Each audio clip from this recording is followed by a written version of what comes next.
Are you wondering whether you need to hire a DVM? Do you have enough work to hire a DVM? Because I've seen that happen, especially in brand new practice owners. You're experiencing overwhelm from the sheer volume of extra work being a practice owner. You think you need to hire another DVM, but it's not in the cards and not in the payroll. You don't have enough transactions. Do you need to hire a DVM? Where do you find one? Do you have enough staff? Or do you have too many? How would you know? Okay, you know, for example, that the payroll is rising. You know that you're incurring overtime. You know that you've got 4 licensed vet techs, right? But do you need that many? Are you profitable enough? Is there enough profit left over so that you've got to pay some taxes at the year end? You're getting your bank mortgages paid off to your lenders? Are you struggling with profitability to the point that you can't pay off your credit cards every month? You can't pay yourself. You can't pay your staff. And the real kicker is, do you have any suppliers that aren't shipping to you because you owe them money? Okay.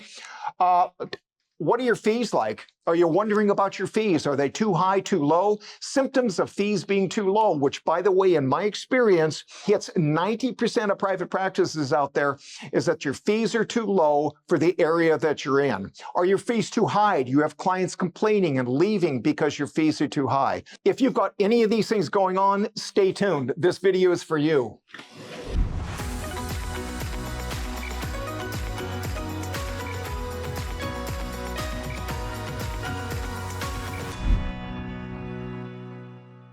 Hi, welcome back, everybody. Dr. Joel Parker with the Standing Ovation Practice. Listen, I spent 17 years in private practice ownership like you.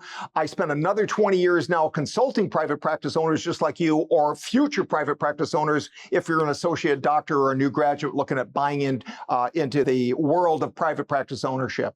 What we're going to be talking about today is diagnosis, repair, and tune-up so that you can look at your practice or a practice that you may be purchasing and look at it and diagnose it and see what it needs to be done to repair it and tune it up to get into that optimum level. First thing to realize here is that a practice is like a living entity. It's like a patient.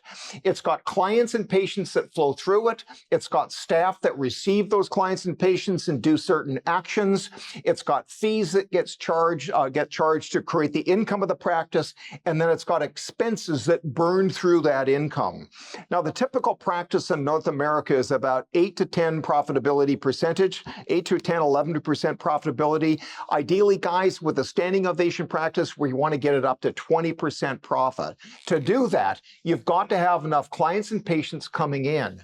You've got to have your staff trained and corrected so they know the flow lines and there's not a lot of mistakes and inefficiencies that are chewing away with overtime hours and extra staff that you don't need. And also, you've got to be charging the correct amount of money for what you're doing. We're going to be doing a deep dive into that later on. And then finally, you've got to get your expenses under control so there's some money left over. So guys, start looking at that there. That's what this channel is all about, is teaching you how to diagnose your current situation or a future practice you're looking at and figuring out how to make it healthy. And it follows along the lines of very much what we would do in SOAPing a patient record, where we look at the subjective data.